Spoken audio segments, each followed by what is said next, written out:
মাহে রমজান এলো বছর ঘুরে, মুমিন মুসলমানের দারে দারে রহমতেরি বাণী নিয়ে, মাগফিরাতের পয়গাম নিয়ে এলো সবার মাঝে আবার ফিরে। মাহে রমজান এলো বছর ঘুরে।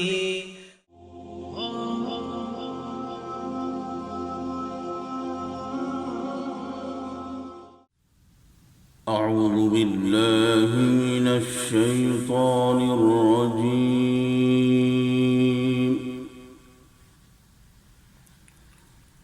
بسم الله الرحمن الرحيم.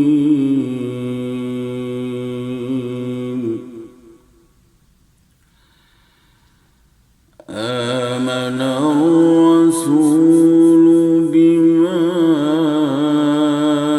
أنزل إليه من ربه والمؤمنون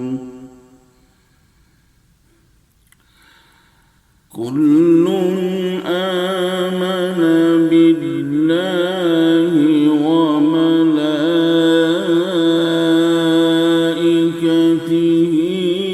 وكتبه ورسله لا نفرق بين أحد من رسله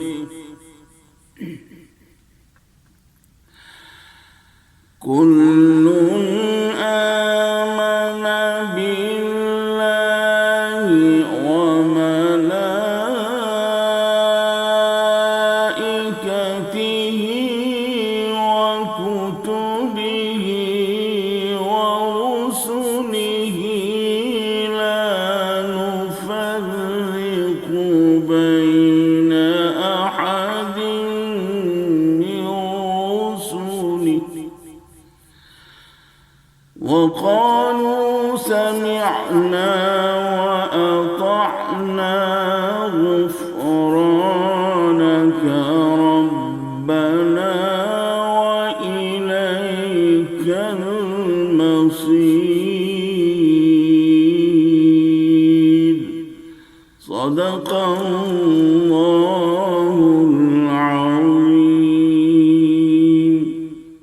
মাহে রমজান এলো বছর ঘুরে, মুমিন মুসলমানের দারে দারে রহমতেরি বাণী নিয়ে, মাগফিরাতের পয়গাম নিয়ে এলো সবার মাঝে আবার ফিরে। মাহে রমজান এলো বছর ঘুরে।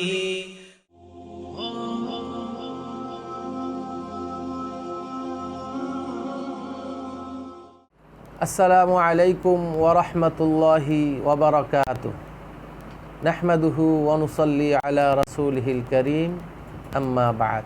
সুপ্রিয় দর্শক শ্রোতা, উইজডম ইসলামিক টিভির পক্ষ থেকে আপনারা যে যেখানে বসে উইজডম ইসলামিক টিভি দেখছেন, সবাইকে আন্তরিক মোবারকবাদ ও শুভেচ্ছা। আজকে আমরা রমাদান মাস নিয়ে একটু আলোচনা করব।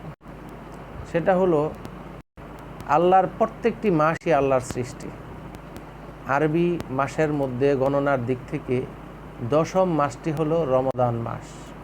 আল্লাহ রাব্বুল আলামিন অন্য কোনো মাসের মর্যাদা এবং গুরুত্ব এত বেশি দেননি, রমজান মাসের মর্যাদা এবং গুরুত্ব আল্লাহ রাব্বুল আলামিন যত বেশি দিয়েছেন। প্রত্যেকটা মানুষের মর্যাদা এবং গুরুত্ব দেওয়ার পিছনে কোনো না কোনো কারণ থাকে। যেমন আমাদের প্রিয় নবী হযরত মুহাম্মদ মুস্তাফা সাল্লাল্লাহু আলাইহি ওয়াসাল্লামকে সমস্ত নবীদের উপর মর্যাদা দেওয়ার বিশেষ কিছু কারণ আছে, সেজন্য আল্লাহ রাব্বুল আলামিন দিয়েছেন। যেমন কোরআনে কারিমকে অন্যান্য যে সমস্ত আসমানি কিতাব আছে, সে আসমানি কিতাবের মধ্যে কোরআনুল কারিমের এক্সট্রা বৈশিষ্ট্য আছে, সেই জন্য সমস্ত কিতাবের উপরে কোরআনুল কারিমের মর্যাদা দান করেছেন। তেমনিভাবে আল্লাহ রাব্বুল আলামিনও এই রমাদান মাসকে অন্যান্য মাসের চেয়ে বেশি গুরুত্ব দেওয়ার অনেক কারণ রয়েছে। এর মধ্যে সবচেয়ে বড় একটি কারণ আজকে আমি আপনাদের সামনে উপস্থাপন করব ইনশাআল্লাহ। রমজান মাসের বৈশিষ্ট্যের কারণে কিন্তু গুরুত্বপূর্ণ নয়। রমজান মাস যে কারণে গুরুত্ব বহন করে সেটা হলো যে আল্লাহ রাব্বুল আলামিন এই রমাদান মাসে তার কালাম দুনিয়াতে পাঠিয়েছেন। আল্লাহ রাব্বুল আলামিন পবিত্র কোরআনে ইরশাদ করেন, শাহরু রমাদানাল্লাযী উনজিলা ফীহিল কুরআন হুদাল লিন্নাস। রমজান মাস এমনই এক মাস যেই মাসের মধ্যে আল্লাহ রাব্বুল আলামিন তার পবিত্র কালামকে নাজিল করেছেন। সেই জন্য রমজান মাসের এত বেশি ফজিলত হয়েছে।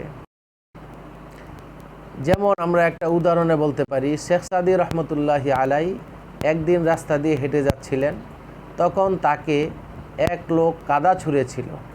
কাদার মধ্যে তিনি সুন্দর সুগন্ধ পেয়ে তখন তিনি জিজ্ঞেস করেছিলেন যে কাদার মধ্যে সুন্দর গন্ধ আসলো কোত্থেকে। তখন সে অনুসন্ধান করে দেখতে পেলেন যে এই কাদাটা যেই জায়গায় ছিল সেই জায়গায় একটি গন্ধরাজ ফুল ছিল। সেই গন্ধরাজ ফুলের সাথে থেকে সেই কাদার মধ্যেও তার গন্ধটার প্রভাব চলে এসেছে। তখন সে বলেছিল, বন্ধুর গুণ পশিয়াছে মম মাঝে গো, নইলে কি কাদায় সুবাস এত পাইতে। অর্থাৎ সেই ফুলের সাথে থেকে কাদার মধ্যেও যদি ফুলের গন্ধ চলে আসে, তাহলে এই কোরআন যেই মাসে নাজিল হয়েছে সেই মাসের মর্যাদা অন্য মাসের চেয়ে বেশি হবে না। এটা কি আদৌ সম্ভব? কখনোই সম্ভব হতে পারে না। কোরআন সম্পর্কে আল্লাহ রাব্বুল আলামিন বলেছেন, লাউ আনজালনা হাযাল কুরআন আলা জাবালিন লারাআইতাহু খাশিআম মুতাসাদ্দিআম মিন খাশিয়াতিল্লাহ। অর্থাৎ এই কোরআনকে যদি আমি কোনো পাহাড়ের উপরে অবতীর্ণ করতাম, পাহাড় বুঝিয়েছেন এই কারণে পাহাড় হলো অনেক মজবুত, অনেক শক্ত। অন্য জায়গায় আল্লাহ রাব্বুল আলামিন বলেছেন যে এই পাহাড়কে আমি দুনিয়ার পেরেক স্বরূপ স্থাপন করেছি, যেন দুনিয়া হেলে দুলে না পড়তে পারে। সেই পাহাড়ের উপরেও যদি এই কোরআন নাজিল করত, তাহলে পাহাড়ও আল্লাহর ভয়ে, কোরআনের ভয়ে কান্নাকাটি করত। সেই কোরআন মানুষের হেদায়েতের জন্য একেবারে পৃথিবীর ইতিহাসের শুরু থেকে নিয়ে একেবারে আদি অন্তকাল পর্যন্ত, কিয়ামত পর্যন্ত কোরআনের মধ্যে এমন কোনো বর্ণনা নাই যেই বর্ণনা আল্লাহ রাব্বুল আলামিন দেন নাই। মানব জাতির পাথেয়, মানব জাতির জীবনের সংবিধান, মানব জাতির পারিবারিক সংবিধান, মানব জাতির রাষ্ট্র পরিচালনার সংবিধান, অর্থাৎ তার দৈনিক ঘুম থেকে উঠা থেকে শুরু করে একেবারে ঘুমাইতে যাওয়া পর্যন্ত যত ধরনের কাজ আছে, সকল কাজের বর্ণনা আল্লাহ রাব্বুল আলামিন এই কোরআনে পাকে দিয়েছেন। এবং কোরআনে পাক এমন কিতাব আল্লাহর পক্ষ থেকে যেই সম্পর্কে আল্লাহ রাব্বুল আলামিন আবার সার্টিফাই করতেছেন, লা রাইবা ফিহ, এই কোরআনের মধ্যে বিন্দু পরিমাণ সন্দেহ নাই। অর্থাৎ এটা আল্লাহর পক্ষ থেকে নাজিলকৃত কিতাব, এর মধ্যে কোনো সন্দেহ নাই। অতএব আমরা বুঝতে পারছি যে রমজান মাসের গুরুত্ব রমজান মাসের কারণে নয়, রমজান মাসের ফজিলত রমজান মাসের কারণে নয়। রমজান মাসের ফজিলত হলো রমজানের সাথে আরেকটি জিনিস লেগে আছে, সেটা হলো কোরআনুল কারীম। সেই কোরআনুল কারীম আল্লাহ রাব্বুল আলামিন রমজান মাসে নাজিল করেছেন। সেই জন্য এই রমজান মাসের ফজিলত আল্লাহ রাব্বুল আলামিন এত বেশি করেছেন। সেই কথাই বলতে হয়, বন্ধুর গুণ পশিয়াছে মম মাঝে গো, নইলে কি রমজান মাসের মর্যাদা এত পাইতে। অর্থাৎ রমজান মাসের মর্যাদা হওয়ার জন্য একমাত্র কারণ হলো রমজান মাসে আল্লাহ রাব্বুল আলামিন আল্লাহর কালাম কোরআনকে মানব জাতির জন্য, মানব জাতির হেদায়েতের জন্য, মানব জাতির মুক্তির জন্য, মানব জাতির আখেরাতের কল্যাণের জন্য, জাহান্নাম থেকে মুক্তির জন্য এই দুনিয়াতে, এই ধরাতে আল্লাহ রাব্বুল আলামিন পাঠিয়েছেন। অতএব এই কোরআন নাজিলের মাসে আমরা যেন আমাদের সকল গুনাহকে মাফ করে একমাত্র আল্লাহর জন্য, আল্লাহর দিকে মুতাওয়াজ্জহ হতে পারি। আল্লাহ রাব্বুল আলামিন আমাদেরকে যেন সেই তৌফিক দান করেন। আসসালামু আলাইকুম ওয়া রাহমাতুল্লাহি ওয়া বারাকাতুহু। মাহে রমজান এলো বছর ঘুরে, মুমিন মুসলমানের দারে দারে রহমতেরি বাণী নিয়ে, মাগফিরাতের রহমতের পয়গাম নিয়ে এলো সবার মাঝে আবার ফিরে। মাহে রমজান এলো বছর ঘুরে।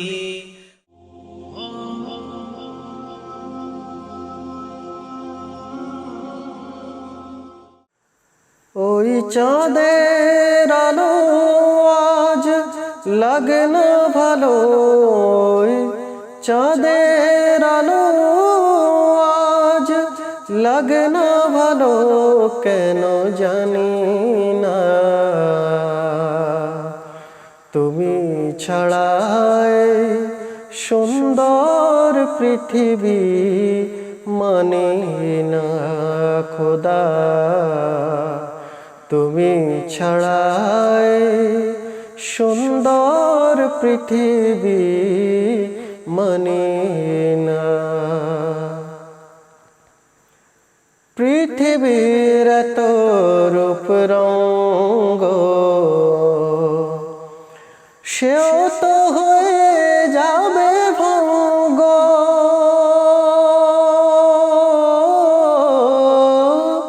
পৃথিবীর এত রূপ রঙ্গ সেও তো হয়ে যাবে ভঙ্গ। তারি রূপে আর তারি মুখে, তারি রূপে আর তারি মুখে অন্য কিছু আর ভাবি না। তুমি ছাড়াই সুন্দর পৃথিবী মানে না খোদা, তুমি ছাড়াই সুন্দর পৃথিবী মানে না। নদীর কলতান পাখির কুহু গান চিরদিন সে নাহি রবে। সাগরের জীবন মুছে দেবে মরণ, এ জীবনে কি হবে। তোমার করুণা ছাড়া জীবন আমার দেশে হারা।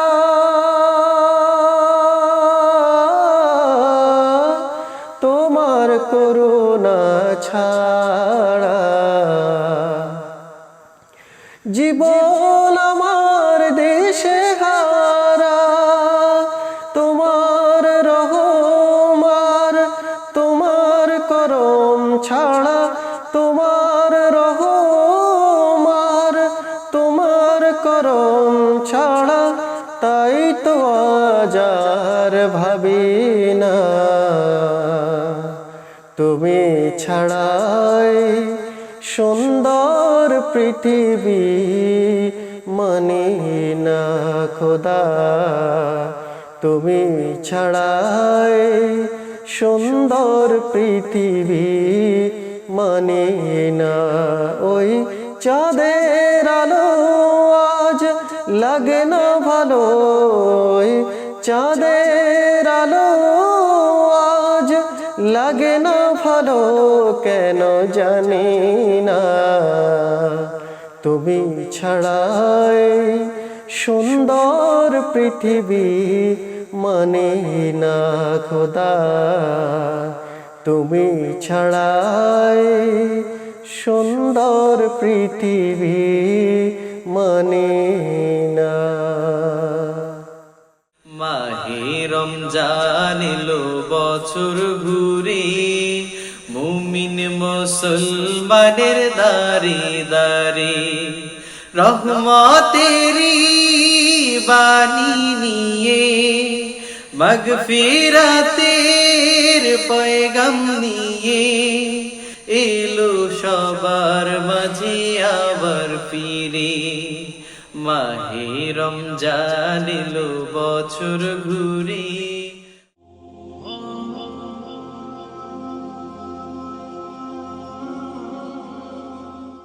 আসসালামু আলাইকুম রহমতুল্লাহি বারাকাতু। কেমন আছেন বন্ধুরা? সবাইকে রমাদানের শুভেচ্ছা জানিয়ে শুরু করছি আজকের অনুষ্ঠান ইমান জাগানিয়া। আজ আমরা জনৈক ইহুদি সন্তানের ইমান আনায়ন নিয়ে একটি কাহিনী শুনব। তো চলুন শুরু করা যাক। এক ইহুদি সন্তান প্রায় রাসূলুল্লাহ সাল্লাল্লাহু আলাইহি সাল্লামের মজলিসে বসত। হঠাৎ কিছুদিন তার অনুপস্থিতি দেখে রাসূল সাল্লাল্লাহু আলাইহি সাল্লাম জানতে চাইলেন সে ইহুদি সন্তান কোথায়। উত্তর এলো যে সে অসুস্থ। রাসূল সাল্লাল্লাহু আলাইহি সাল্লাম বললেন যে চলো আমরা তার খোঁজ খবর নিয়ে আসি। রাসূল সাল্লাল্লাহু আলাইহি সাল্লাম যখন তার ঘরে প্রবেশ করলেন তখন সে মৃত্যুশয্যায় শায়িত। রাসূল সাল্লাল্লাহু আলাইহি সাল্লাম বললেন যে তুমি কালিমা পড়ো। অসুস্থ সন্তান পিতার দিকে তাকালে পিতা বললেন উনি যা বলছে তা তুমি কবুল করো। সন্তান অনতিবিলম্বে কালিমা পড়ল এবং তার প্রাণ ফিরে এলো। রাসূলুল্লাহ সাল্লাল্লাহু আলাইহি সাল্লাম অত্যন্ত আনন্দের সাথে বললেন আলহামদুলিল্লাহ, আল্লাহ তাকে জাহান্নাম থেকে বাঁচিয়ে দিলেন। দেখেছো বন্ধুরা, কালিমার কত শক্তি। কালিমার মাধ্যমে একটি ইহুদি সন্তান জাহান্নাম থেকে বেঁচে গেল। আল্লাহ তাকে জাহান্নাম থেকে বাঁচিয়ে দিয়েছেন। তো আজ এতটুকুই। আল্লাহ হাফেজ। আসসালামু আলাইকুম ওয়া রাহমাতুল্লাহি ওয়া বারাকাতুহু। মাহে রমজান এলো বছর ঘুরে, মুমিন মুসলমানের দাঁড়ে দাঁড়ে রহমতেরি বাণী নিয়ে, মাগফিরাতের পয়গাম নিয়ে এলো সবার মাঝে আবার ফিরে। মাহে রমজান এলো বছর ঘুরে।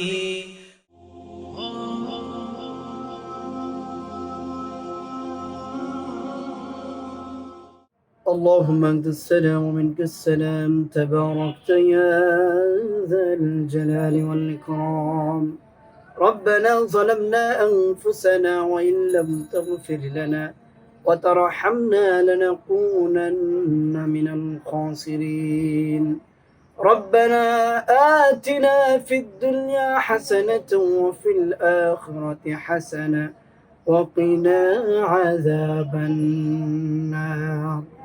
রব্বুল আলামিন, ইফতারের পূর্ব মুহূর্ত দোয়া কবুলের সময় আপনার দরবারে হাত তুলে দিয়েছি।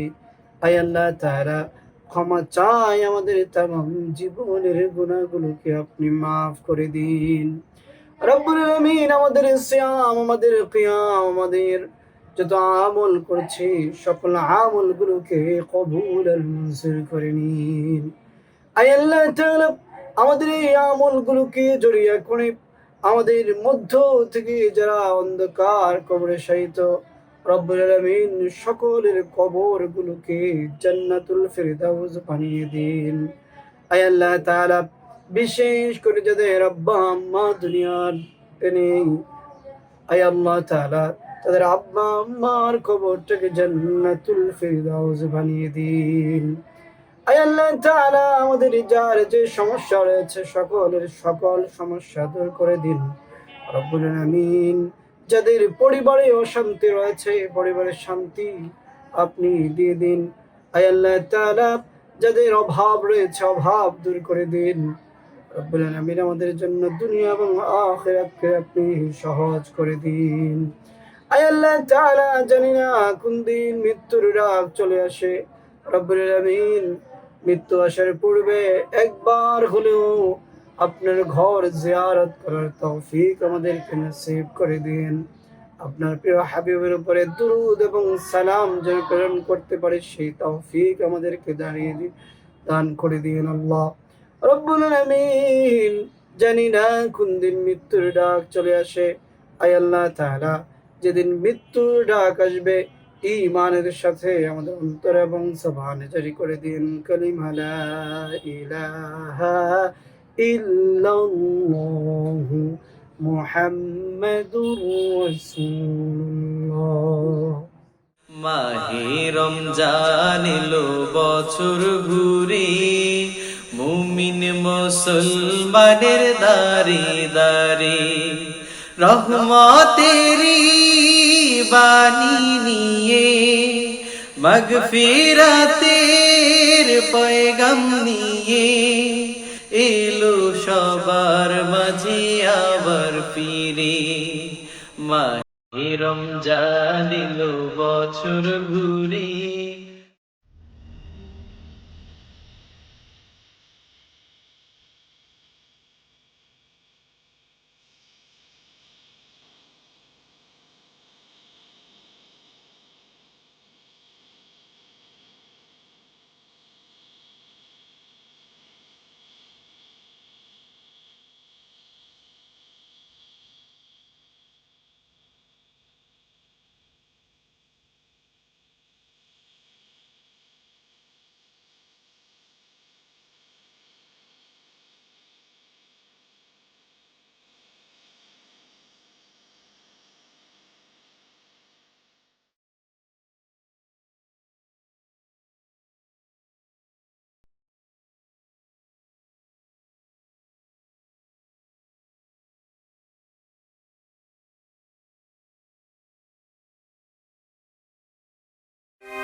Wisdom Islamic TV, peace for the world.